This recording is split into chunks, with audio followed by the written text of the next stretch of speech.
Hi everyone, this is LolaAjisafe and welcome back to my channel, Ready to Love, Season 7, Episode 3? Yeah, another dumb title, I'm a Smoocher. Anyway, before we get into the episode, housekeeping rules. Please don't forget to like the video. I've been out of the algorithm for a while, so I really appreciate you guys hitting the like button as you come in. And more importantly, I'd like to see a discussion in the comments. Just let me know what you think, what you feel about this. We'll find a way to kind of go back and forth, which actually, you know what, I do go back and forth. We typically kind of talk about it in the comments, and I'm always in there responding. And then last but not least, if you haven't subscribed, please go ahead and hit the subscribe button so we can grow this family. So what are we doing first? So we know that it's the ladies week, so we start off in the ladies lounge. Nephew Uncle Tommy has all the ladies there, and he starts giving them a tip, saying that, you know what, if you're serious about finding love, you need to be more open than you've ever been before. Now that's great advice, and I do believe it's true, but it's not easy for people who've been out dating for a long time. I mean, I was watching a video the other day, didn't quite finish it, of Judge Jenkins. I want to say her name is Faith, but Judge Jenkins, wife to now the crooner, what's his name is escaping me, but as a singer anyway. So when she was telling her story to somebody else, she was talking about how she'd been dating for 20 years. That's a long time, and that can be exhausting. And opening yourself up, and of course you would use wisdom, you know, you wouldn't just meet any Joe Blow and like open yourself up. But even then, even if you're using it with discretion, 20 years is a long time. I'm not saying that's everybody's time, but just if you think about it, if I just use her as an example, 20 years of going out to meet people, not to say she's going out every day, but just if you talk about a numbers game, because they say, you know, you have to kiss come frogs to get your prince, blah blah blah blah. But even that, just moving with intention and meeting people, even people who pass, you know, stage 1, a lot of them are not going to get to stage 5, and just that process of meeting people and opening yourself up only to get disappointment. It's by the grace of God that you don't harden up after a while and become hard because of disappointment. Because what life teaches us is, and if you think about it, like there's some people, like when you get calluses, why do we get calluses? You think about people who work out, you know, constantly holding the weights, doing the same thing over and over again. After a while, you're going to get calluses. Same thing with life. After you've been, you know, hit a couple times, swung down, you dust yourself up, you get up again, get hit again. And I'm not being pessimistic about it, but just if you think about it, the constant hits that come with just kind of dealing with people. Because like I've said in the past, I do believe that the two things we do as people, one thing we really, as people, we're designed to disappoint one another. Sometimes not intentionally, sometimes it's intentional, but a lot of times it isn't. That's not your intent, but you end up disappointing someone or even hurting them. And then the second thing, we're also meant to be part of the healing process. So it's a double-edged sword. It's like, you know, it's a gift and a curse at the same time. So with that constant process of trying to meet someone, you will be kind of worn down. You will, and it's like, it's sometimes different ways people do it, you know, going to God, doing this, just different things so as not to become angry and bitter. But the truth is, when we talk about a lot of women who are out there, I've heard guys say this. I've had friends who are guys who tell me that, yeah, you know, women, they're bitter, they're angry, da da da. But if you're looking at it from their perspective, not to make an excuse for them, the problem is you really just don't know the person in front of you or across the table from you who is saying one thing. You really don't know what their true intent is, because we don't. It's by the grace of God. If that person's intent is just to, let's use this show as an example, is just to be on the show and get something popping off, you know, you don't know their heart. At the same time, the very thing that protects you prevents you from opening up and actually finding a true connection. With what's out there and what's on the show, which reflects what's out there, it really isn't small beans just to open up and be vulnerable and open up, because it hurts. You let someone in and they disappoint you, it hurts and makes you shrink. And it's like, how many times will you know, build yourself up again only to be disappointed? So it's like, what's the process? So anyway, his instruction this week, you know what, ladies, I want you to invite the guy of your interest and plan a date that really shows a reflection of you, like what you like, what you represent. I'm like, okay, a cute idea. I believe it was Mercedes and Sue Ann have a double date with Mark Anthony and Blake. And just to zero in onto what I noticed here was when, you know, they did their little exercise, and then they split up. So, you know, Mercedes goes off with, is it Mark Anthony or John Anthony? Now I'm confused. Let's call him Mark Anthony for now. So, you know, they kind of, you know, go off. It's, you know, Mercedes and Mark Anthony, and they seem to have like a nice, easy chemistry. My observation here is, I felt, if you look at how smooth things went, I feel it was because Mark Anthony took the lead. Like, he showed interest and led the pursuit. He didn't wait for, you know, Mercedes to make her move or do something. He sensed that she was interested, because of course she invited him on the date, and he was interested, and he made his move in terms of, you know what, you know, complimenting her parents, really being engaged in what she was saying.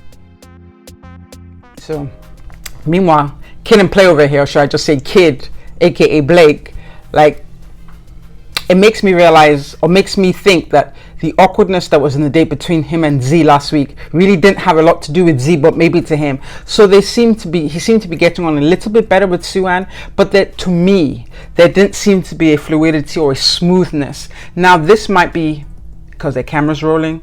He might be a little bit shy, but he made us believe last week that it all had to do with the, you know, discomfort of Z, and she was all but he and Sue Ann, I don't know if it's editing, but it didn't seem smooth.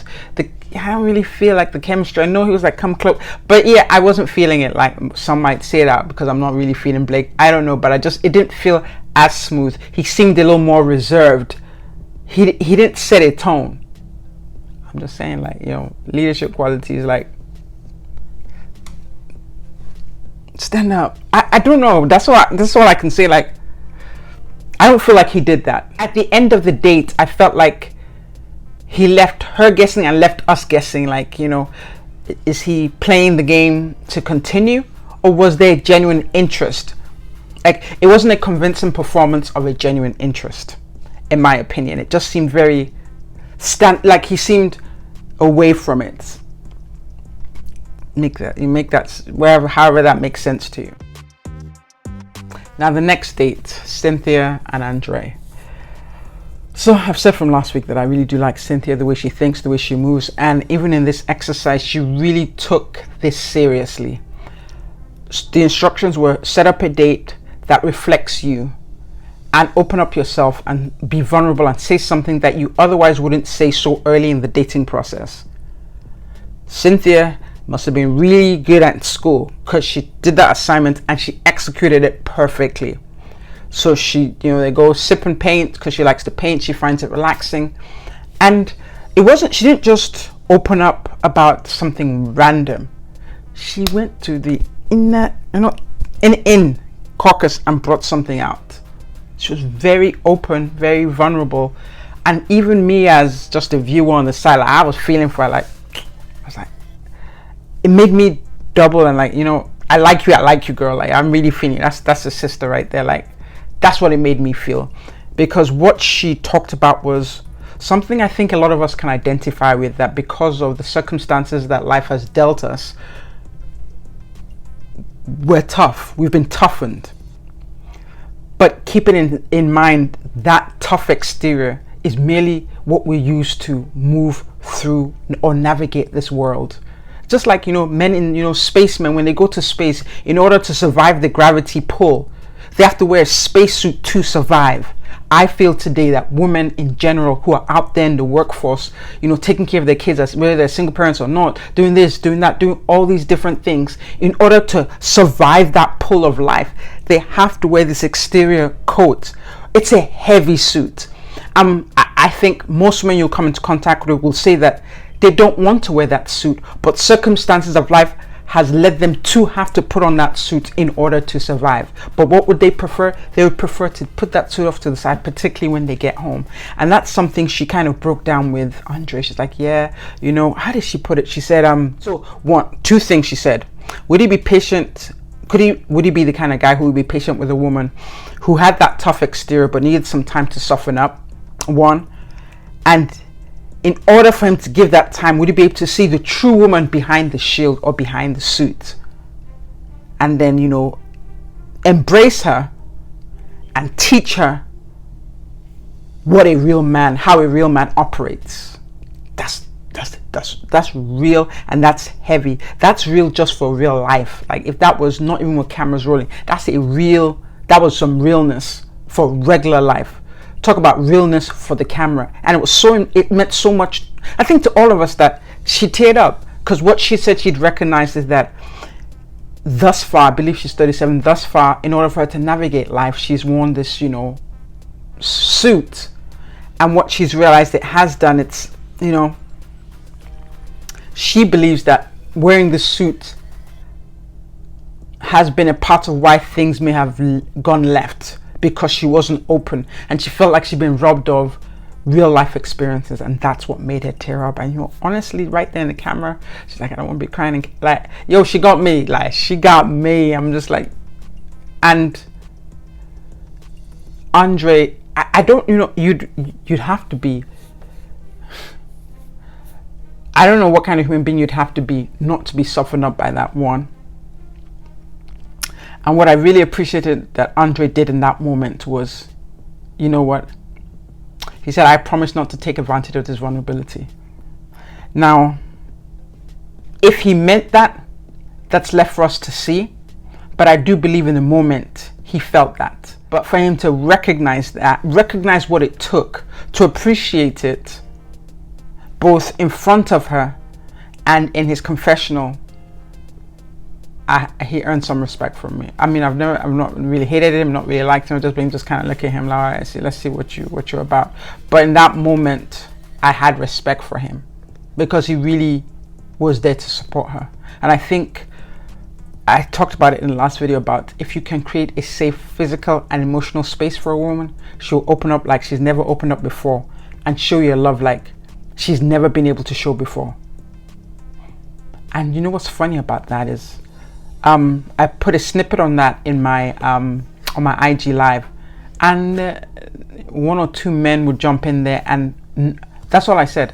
It wasn't criticism towards a man, it wasn't criticism towards a woman. It was simply saying that, yo, where can we meet in the middle? Because guys, listen to this. If you make a safe space for a woman, you're going to get a side of her that you've never experienced before, and that's only to your benefit and to the benefit of the relationship. I still had some men in my comments like, yeah, avoid, if it's conditional femininity, then avoid this kind of girl at all costs, blah blah blah blah. And still went under the comments and said, sir, this space is not about men versus women, it's about men and women and how we can meet. He came back so much, I had to block bruh. Like bruh see him in the streets, I don't know who he is, but he just seemed, I don't understand what triggered him by me saying, yeah, as a man, we see you as the head of the household. As a man, if you create a safe physical and emotional space, you will get an experience that you otherwise wouldn't get if you didn't create that space. That's something to, food for thought. You don't have to agree for it, but food for thought. But to come down, I'm like, you know, at this point in time, I'm kind of enjoying their connection. She did say at some point, like, oh yeah, I can really feel, you know, I feel like he's the one. And as women, that's what we do. We'll see someone and be like, oh, I can see myself in the wedding dress. Yeah, it's a little too soon, but I get how validated she felt by him making her feel comfortable enough or safe enough to be vulnerable, because being vulnerable brings the other person in but also releases you. Think about it. I feel like being vulnerable is almost like it's a part of you that you do want to show but you're scared to show. But when you do get to show it, it's like a release, and it opens you up to receive more. And she just felt like she could breathe. So almost those tears that she had were like a release, like he gets it. because she didn't stop crying even after he said. More so, I think the tears kept rolling more because she just felt a release of energy, something that had been pent up, years of dating, years of disappointment, years of fighting. I had to fight all my life, all of that. And she's like, oh, I just might find the person.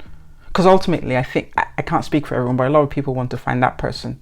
They want to find that perfect fit for them, not that perfect human being, but that person who fits with them, the person who's most compatible with them. For the most part, that's what people want to find. You know, in that process of doing things, you know, get disappointed. The whole premise of why this show is popular is because you're seeing people, it's not like the MTV crowd going on a dating show, but mature singles, well, hopefully mature singles having a second chance at love. That's the premise of it, is what attracts us to it. Because at the end of the day, we, you know, gab, but we want to see true love. Because the truth is, when we see somebody winning, because we're all connected, a part of us believes that we're winning too. So that's what we want to see. We want to see love win, because that motivates us and feeds into our hope. Like, oh, if they could get it, I surely can. Quick date, Convey and what's his name, Fabrice, International Zadi. For a second, I thought they were gonna have like a decent connection, because they both seemed a little flighty. Him more into his French Zadi. I can't even put on a French accent to even mess around and play with you. I might practice it, but he's gone. So I don't know. But with Convey, yeah, so she seems a little flighty, a little light. You know, she's looking for what she's looking for. I can't criticize it. I thought for a second they might hit it off, but you know, when he was telling her about himself, he was a little too into himself, because she was saying, you know, that's actually what I've done. And he cut out, he didn't, at least from the editing, he didn't give Convey a chance to explain why she said she would love to be with a man who had a business and sold it. Yeah, he's like, yeah, of course, material, I know you better than you know yourself, and blah, blah, blah, blah, blah, blah, because I was you. But he didn't give her a chance to express herself. Well, because he knows too much. Like, so if you know too much, then it's time to go to heaven, because the minute we stop learning, learning new things, then it was time to be done. So he really didn't create a space for her to open up. And then he says she's not opening up, but you won't shut up. You talking over her. You didn't let her explain because you want to say something, but then you said she didn't open up. And then he's coming in like, well, open up. That's like just not letting someone sleep and saying, why don't you sleep? Why aren't you sleeping? But you keep talking. But you're asking me why I'm not sleeping. That is the equivalent of the date between Convey and, you know, International Zadi. Like he was doing too much.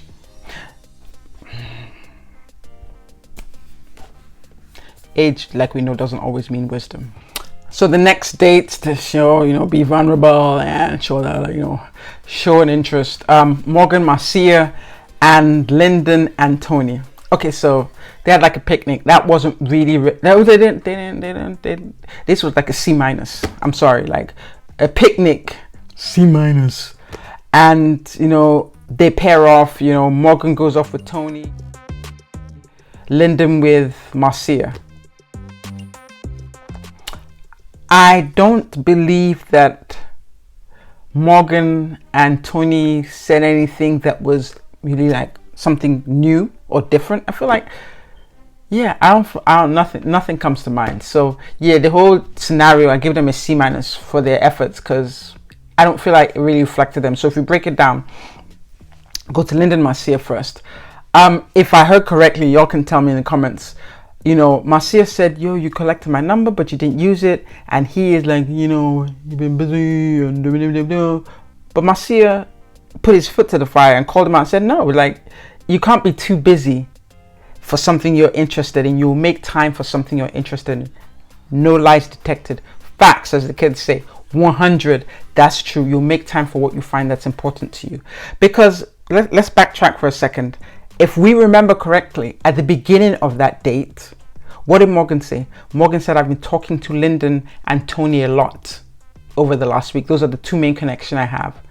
So what I'm, you know, putting together is that Lyndon been speaking with Morgan, but he hadn't been speaking with Marcia. So Marcia, right? But I think in that moment, yeah, she called him out on it, but let it be. And I feel like that's an example of how we as humans, or maybe as women, or maybe as humans, let's use the term humans, see a red flag, recognize a red flag, and make it yellow. It's not like we ignore it. We bring it up, but we don't use that to guide decisions or our thinking process. Or I can see, let's wait and see if she does anything with this information later on. But she rightfully called me out and said, yeah, you should make time for things that are important to you. That's right. So what essentially she heard was, I didn't call you because you're not that important to me in the grand scheme of things, but here that we're filming and we're showing up for a date, I'm going to appear a little interested, but I didn't call you. So I think she let that be. And then on top of all of that, Brad tried to move him for a smooch. Lyndon.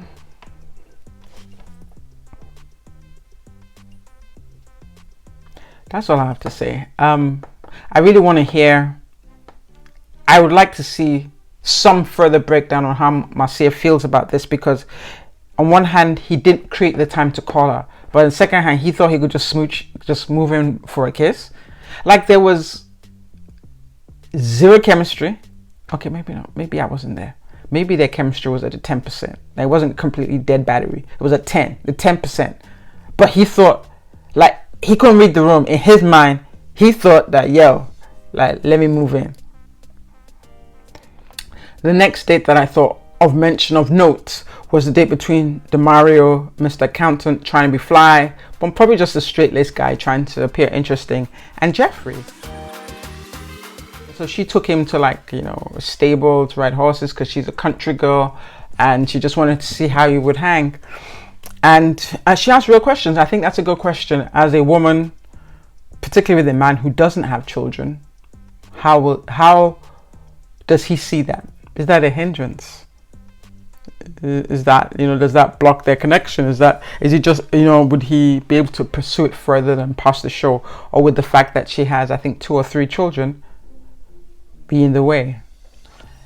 Now, so he says some spiel about how he can really appreciate the dedication, what it takes to do this, to be a single mother and do that. Like, he said all the right things, but I hope he actually meant that and he wasn't just saying that. Because like I'm saying, it's like, this is a show. It, you know, is he could just be giving her eye service. So yeah, I don't know. I don't really know Demario yet, so at this point I can appreciate that he said that. He said what sounded right, but did he really believe that? I don't know. Another date, Jonique and Lyndon. Lyndon comes up again, but here they seem to have better chemistry. They seem to have a better flow than Lyndon had with Marcia, and that just boils down to people like, yo, sometimes our hope blinds us from what is, and that's when we say someone's, you know, deluded. So yeah, he just seemed to flow better with, you know, what's her name, Jonique. There's something he said, and for the first time he said something like, oh, okay, all right, Lyndon. Something about, he said it's a privilege to learn intimate details about somebody, because I remember what Jonique said, but Jonique said something. I'm sorry, it didn't really strike a chord in me, at least not yet. And I feel like that exchange opened up Lyndon a little bit more. I saw more of the bar manager, less of the bar manager and more of the man behind Lyndon. I'm not necessarily like bowed over, but I'm like, okay, there's more to him. Let's see. Like, if he's ready to show more before he gets voted off. Now we go into the ladies' lounge. It's the end of the week. You know, they go back and forth. They talk about, yeah, you know, they recap what I just recapped, but I'm not going to recap it. But of note that got recapped that didn't come before was Frankie's confession. Frankie, my girl, who I'd said I felt was beautiful on the inside as well on the outside, said that, yo, Blake has, you know, when they're talking about who they don't like, she's like, look, Blake has been saying that he's already found his one and he doesn't see the point of him going through the process. And yeah, so he was saying that he felt Frankie's one for him. And then every time, she says that anytime she went out, he would call her and grill her about the dates, and she just felt like it was very controlling. All right, so I believe her for these reasons, for the above reasons. I believe Frankie for the above reasons. One, Blake is no dummy. We had talked about it last week when we said that Blake said that he don't want any more children. And he said 87%, but he 95 know that he don't want children. And that's fair. No judgment to him. And we had all decided that, well, my G, if you don't want children, the best thing for you would be to get with a woman who already has children. Enters Frankie. It makes, 1, 2. Like I said, Frankie looks good on the outside and seems to have a really sweet spirit. Really a gentleness to her. Okay. And then the third reason why I believe her is because if you really look at how Blake has moved across these 3 episodes, he can come off as controlling and wanting to, dominate a conversation. So when she said, I feel like it's not hard to really, piece that together. Now, I'm not saying I was there and I know it's true, but it's easy for me to believe her based on what she said. And at the end of the day, I'm still trying to see what does she have to gain to make that up. That's just and life is stranger than fiction. That's just so out the pocket. But the thing is, I would say, if it's true, Blake, why are you a dummy that you make that kind of declaration at the beginning?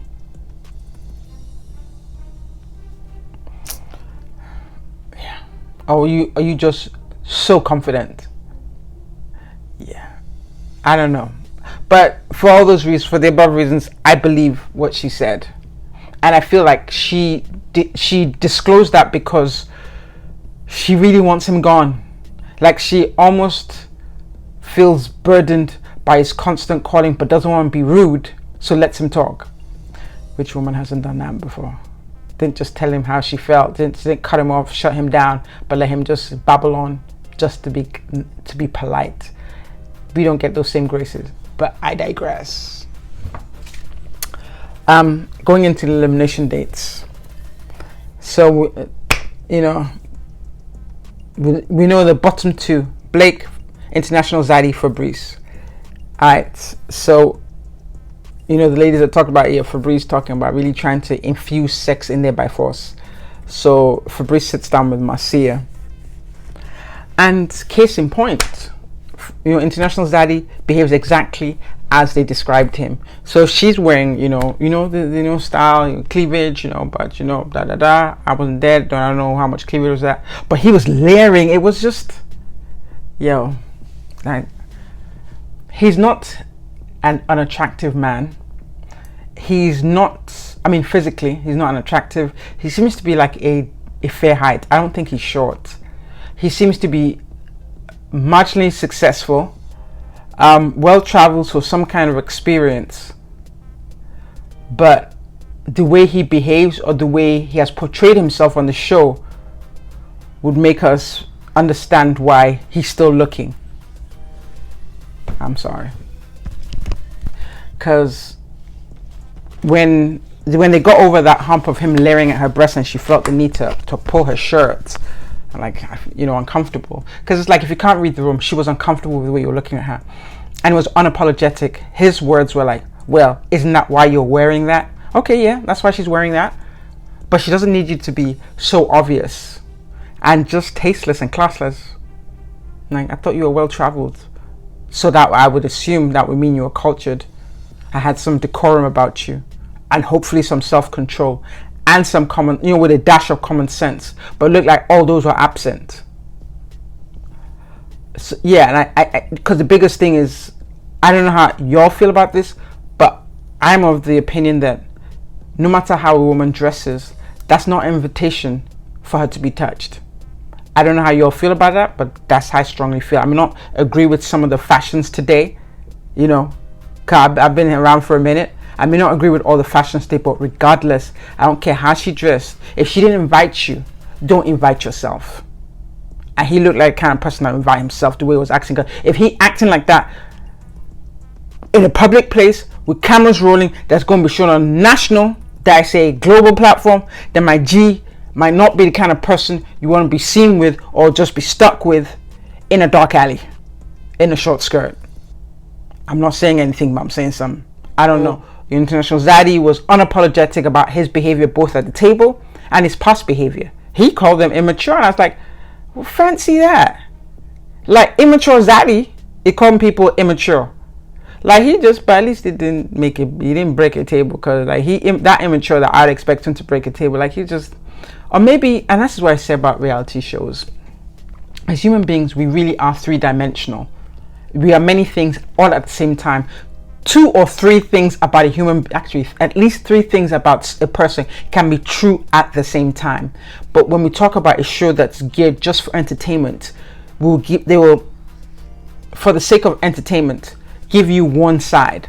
So he may not be as disgusting as he appeared to be in real life, but he gave a good dose of that. So the other redeeming qualities that he might have were on the editing floor. So right now, this grown-ass man made himself look like a small boy, unfortunately.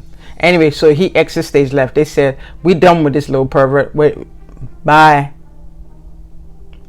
I don't know what to tell you. I don't feel sorry for him. I mean, part of me feels like there has to be some redeeming quality about him, or didn't the producers look when they were choosing? I don't know, but I like to say that no such thing as bad people, but poor behavior. So I'm sure he has some redeeming qualities. We just didn't get to see any of them. He thought his redeeming quality was his French accent, but yeah. Anyway, I'm done with International Zadi. Zadi's gone.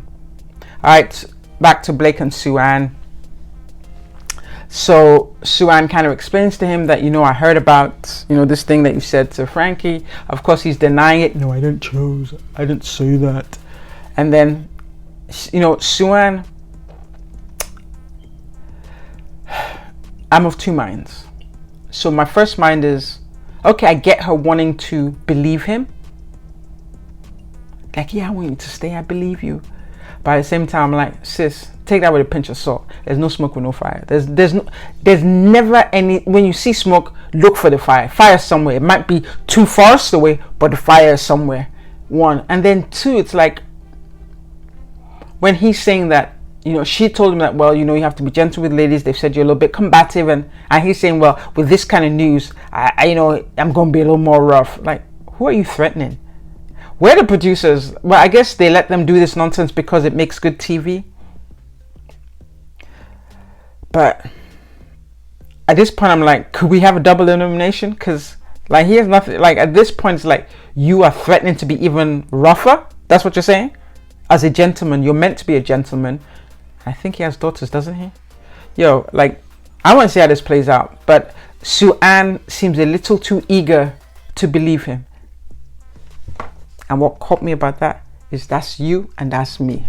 We've been in situations where when we should have shut someone down, we appeared a little too understanding, a little too eager to make them feel better over their bad behavior. He did something that we possibly believe is true, and he played it down. At least we didn't see a solid explanation. He just denied it.